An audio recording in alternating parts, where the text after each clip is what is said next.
Welcome to 15 News Weekly, news and activities happening in and around Southfield. Here's your update. With holidays, birthdays, and everything in between, there is always something to celebrate. Some celebrations call for gift giving, but finding that one special something for a special someone may not always come easy. We talk with Shelby from Shell's Sweet Eats for some last-minute yummy gift ideas.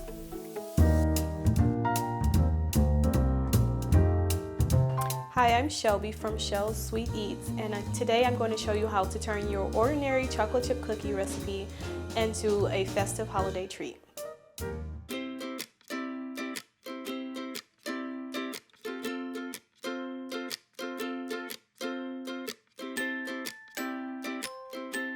The first step to making this chocolate chip cookie recipe is to add 3/4 cups of brown sugar to the mixing bowl, 3/4 cups of granulated sugar, 1 cup of room temperature butter.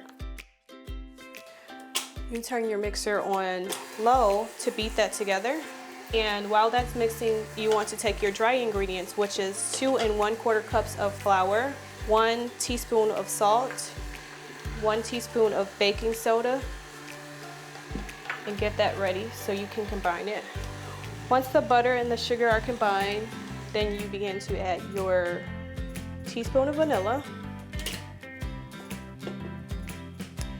and you want to add your eggs one at a time. Make sure you mix well after each egg. So you add the egg and then you let it mix for a little while until it's combined, and then once it's fairly mixed, then you add your second egg.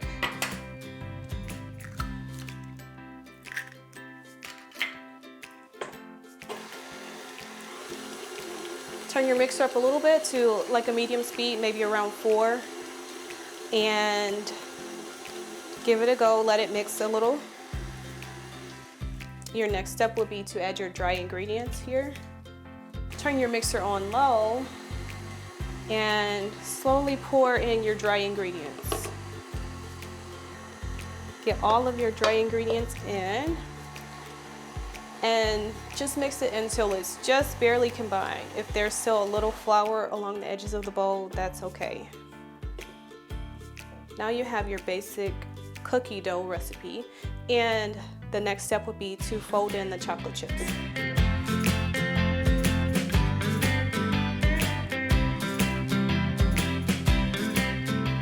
So here I have a cookie scooper. It scoops about 2 tablespoons of cookie dough. You just take it in your cookie dough mix and you shake it off a little on your cookie sheet, making sure that the cookie dough is 1 to 2 inches apart.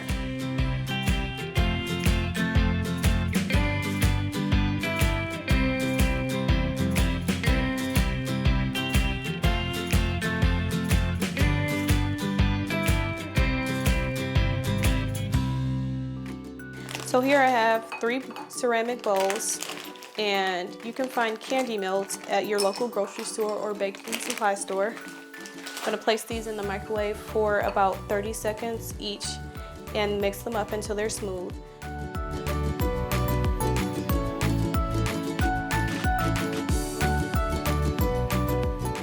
So you want to start off by putting your chocolate into the piping bags. If you don't have piping bags, you can also use a Ziploc bag.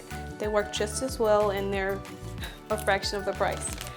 So what I like to do is sit my piping bag inside of a jar or a cup, and then I take whatever colored chocolate I'm going to use, pour it into the bag. Then you can shake it down a little so it's all the way down at the bottom, and then just snip the tip. Now we're going to be making the Christmas tree cookie. You start with a back and forward motion, piping the chocolate on the cookie, starting from the bottom to the top, and gradually get smaller as you get to the top here. You can even go over and fill in a few lines if you have any empty spaces. And then for the trunk, we'll keep it consistent with the green and just make a smaller piping motion at the bottom.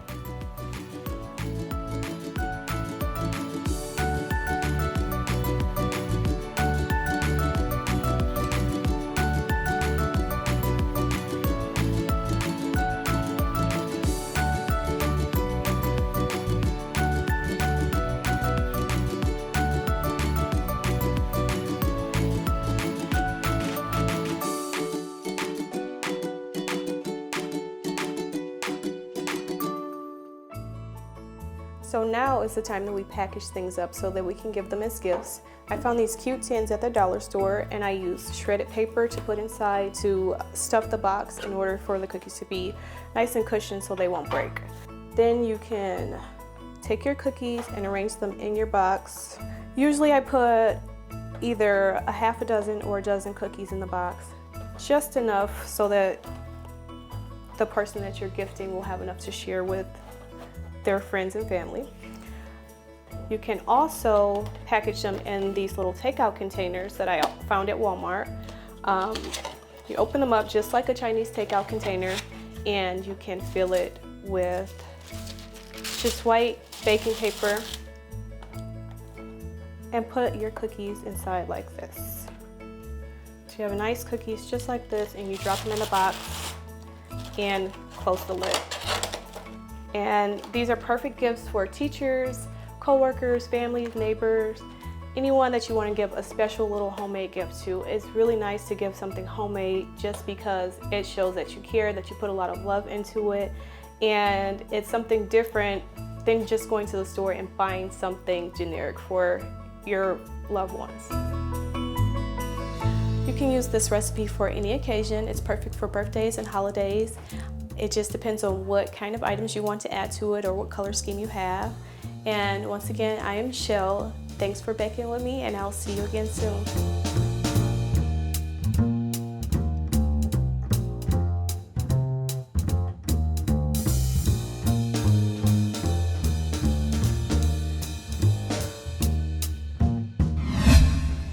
Southfield Chamber and the city and our city council, we have a wonderful relationship with our business community.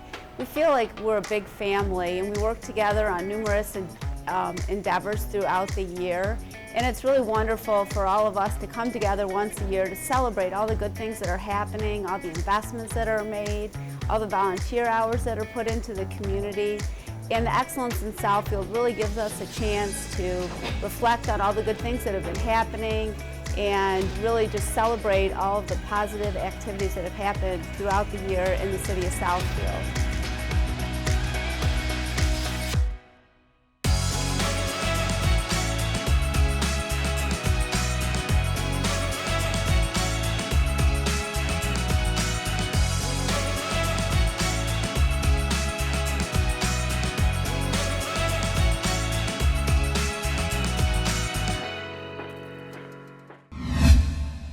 Approximately 21% of children across the United States currently live in poverty.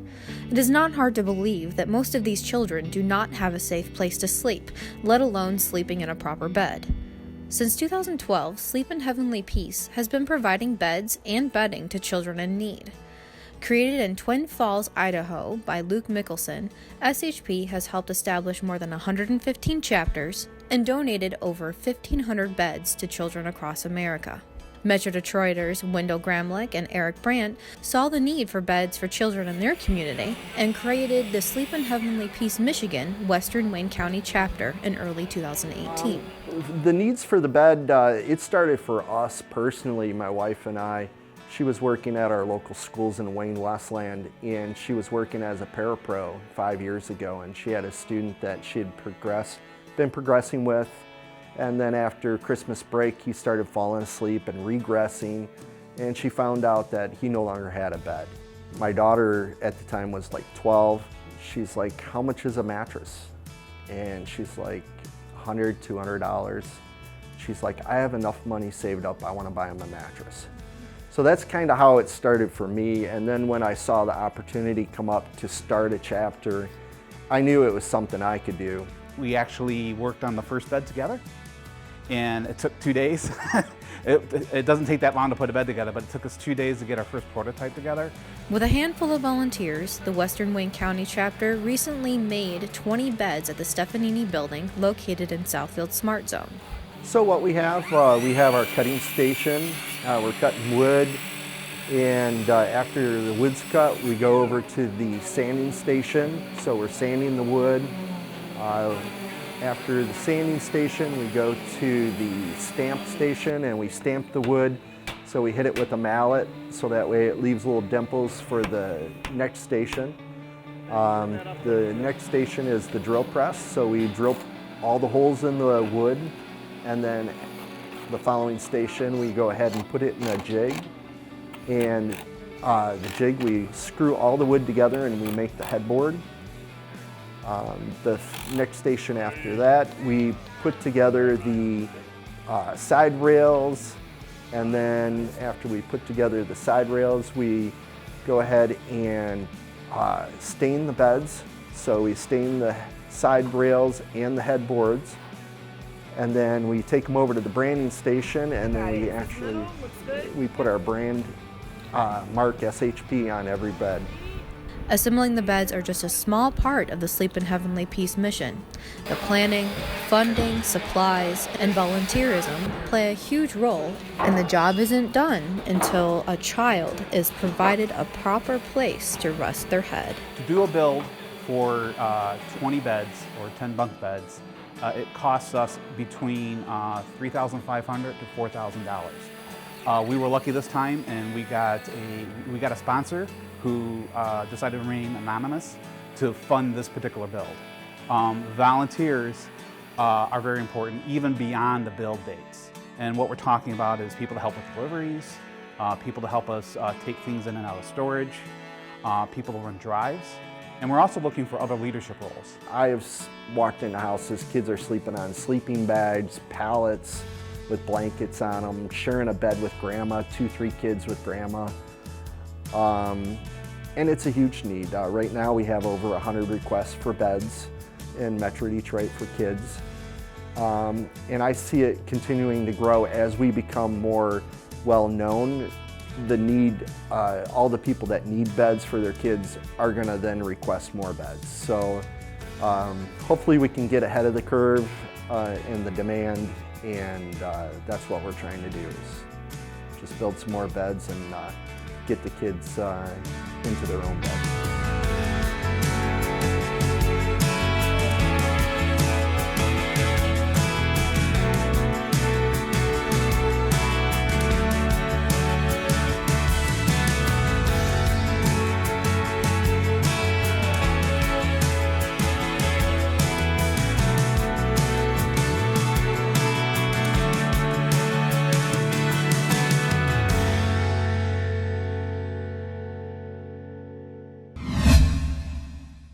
Southfield Human Services and Bully's Tree Service started the holiday weekend off by giving the gift of warmth to those in need.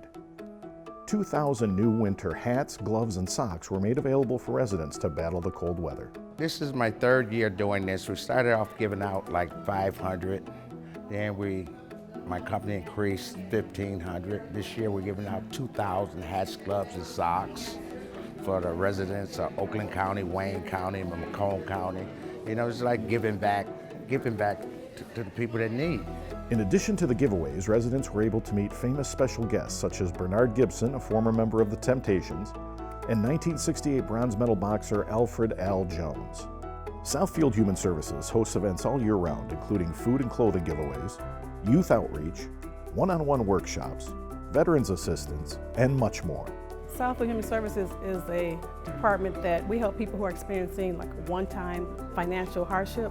So for instance, if they have a court-ordered eviction, I may be able to help with some of that, or if their lights or gas are off or going to be turned off, I may be able to help with that. Also have a Focus Hope program for seniors 60 and over. We also have a commodities program that pass out food 4 times a year. I'm also able to help some residents who have to go to the court. They may need bus tickets to go to AA meetings. I'm able to help with that. And I also have a partnership with TTI. They come in once a month to talk to our veterans who are at risk of being homeless. I have a partnership with the State Department of Human Services. I have a caseworker who comes in on Wednesdays to talk to residents to help set them up for their benefits. And I have a very extensive collaboration with the churches in Southfield. They always donate to my department throughout the year.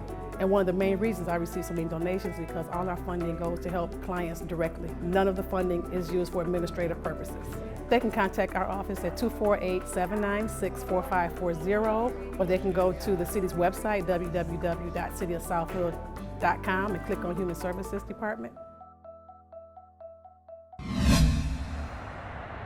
Yeah, so this is the northbound Northwestern Highway Service Drive that we're standing on here, and we are very happy that we did get our layers of asphalt down from Southfield Road all the way up to Civic Center Drive.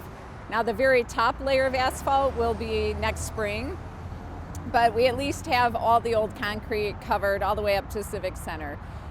You're still going to see some activity. We still have some driveway work that we're doing, and there's a little bit of work that's going to continue until about Christmas up between Civic Center and Lasser Road. But after Christmas, you're not really going to see much activity. That's pretty much the standard shutdown time for these guys, and they won't be back until the weather breaks in the spring.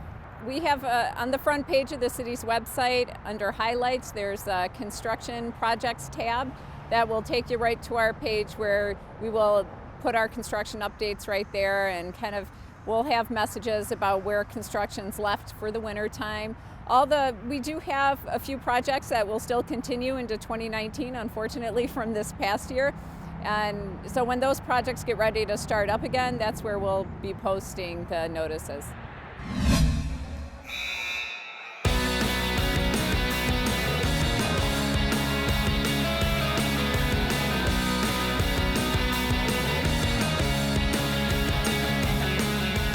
Beechwoods Recreational Center played host for a wheelchair basketball tournament where young athletes could show off their skills on the newly redone basketball court.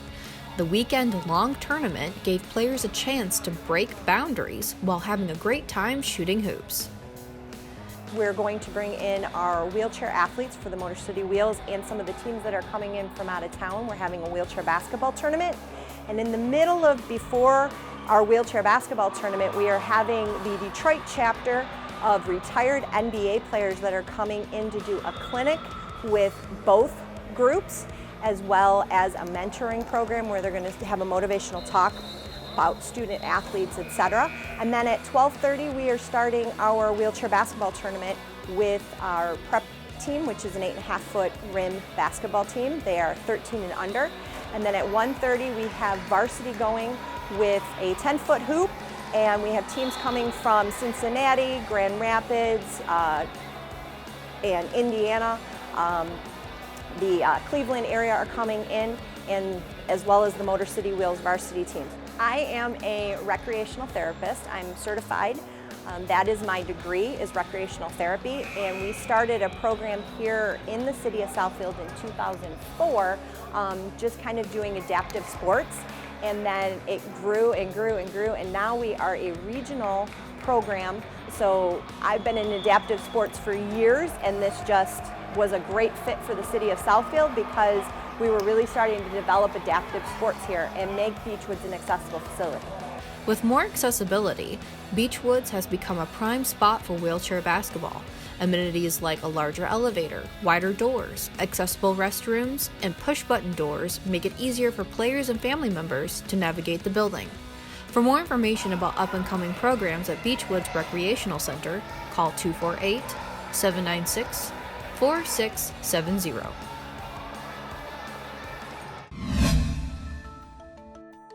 Having trouble finding a career? Or need to rebrand yourself? Oakland County Michigan Works provides help for those looking for new careers, going through career changes, and offers a wide variety of workshops including life transitions, resume writing, interviewing, and job search. So we give them an assortment of workshops. Number one, we could give people their resume workshop, which we're doing today. Secondly, we also have an interview workshop where we can show people how to field questions and to use their branding image to answer those questions. And thirdly, we want to put that into a job search strategy. Recently, MI Works held a resume writing workshop at their Southfield campus, located near Lawrence Tech University. The workshop was taught by Business Services and Employment Training Specialist David Simmons, who gave valuable advice and insight on what employers are looking for. If you're going to be in a job search, you got to know how to market yourself. Your resume is your marketing flyer. The best way to find a job is to actually solicit employers. Only about 15% of jobs ever get posted in what we would call electronic media, be it on websites or like our Michigan Talent Bank, mytalent.org. So 85% of the jobs are in what we call the hidden job market. And so we teach people how to solicit and find those types of jobs.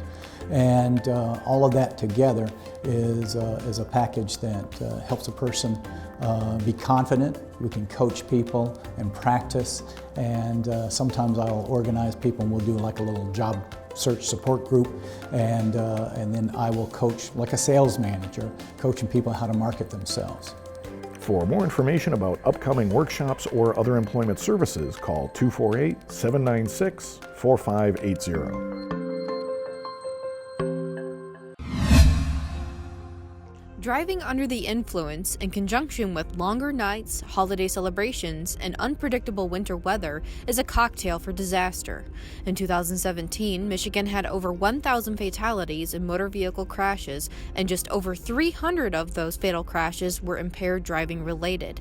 The Southfield Police Department is taking steps to help prevent vehicular crashes by placing more officers out on the roads during the holidays to enforce impaired driving and seatbelt laws. This was made possible by a grant awarded to the Southfield Police Department.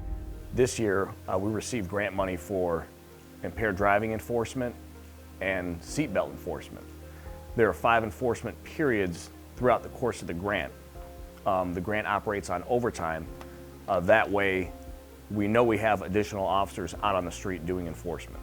Ironically enough, one of the enforcement periods began December 13th and continues through December 31st. It's our impaired driving enforcement period. And the reason why they focus on this time of year is because a lot of times during this time of year, people are going to holiday parties, they're going out for New Year's Eve. So there's a belief that there's an additional amount of people on the road that may have consumed alcohol. So that's why we focus on this time period. In addition to the fines and possible jail time associated with impaired driving, there is also the risk of workplace losses, legal and court expenses, medical costs, emergency medical services, property damage, and most importantly, possible serious injury or death of those involved in the crash. Yeah, first offense, driving while impaired, a person can receive up to 93 days in jail, and on top of that, be expected to pay $10,000 in fines and costs. All of these costs, however, may be prevented by assigning a designated driver or utilizing the many local ride-share programs. For more information about the grant awarded to the Southfield Police Department and/or information regarding the impaired driving and seatbelt enforcement, contact the Southfield Police Department. What we do is we plan a couple events a year, fundraisers, to help raise money to make the final adoption grant to families in need of assistance from a financial side. So we're here to climb stairs, to have fun with friends, families, former adoption grant receivers, and we're just here to have a lot of fun and raise a lot of money. We have 28 stories here at 2000 Town Center, and individually you could climb as much as you feel your body can take, as many times as you want to climb.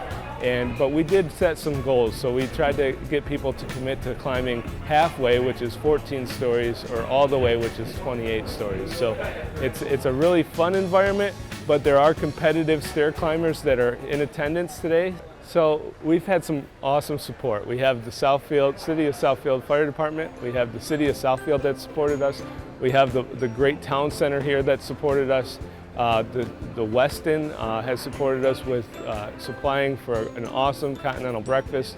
We have teams from throughout the community. We've had Lawrence Tech support us. We've had a number of sponsors and companies that are either in this complex or are also, just members of our community that have felt compelled to donate. So we have probably upwards of 75 walkers, stair climbers today, from all over Michigan. We have our CEO of Gift of Adoption in town from Chicago. So we have a lot of great momentum that we're continuing to build every year. Every event keeps getting bigger and bigger, and we're just happy to continue to raise funds in support of this great organization.